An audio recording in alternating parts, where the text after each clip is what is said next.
जर थंडीमध्ये तुम्ही मटारमध्ये लसूण, मिरची, कोथिंबीर हे सगळं छान असं टाकलत ना, तर बनणार आहे त्याच्यापासून छान असा मटारचा ठेचा, जो भाकरीसोबत खायला खूप कमाल असा लागतो.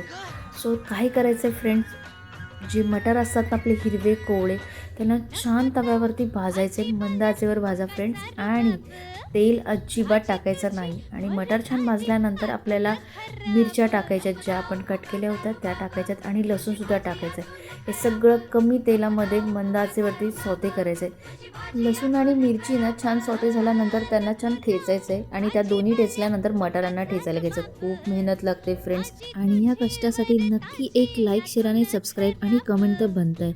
सो अशा प्रकारे आपला ठेचा मस्त असा तयार झाला. त्यांनी काय केलं, पुन्हा तव्यावरती तेल टाकलं, कोथिंबीर टाकून पुन्हा तो ठेचा छान असा सौते केला, आणि अशा प्रकारे ठेचा मी भाकरीसोबत एन्जॉय केला. व्हिडिओला खूप रिंग. थँक्यू.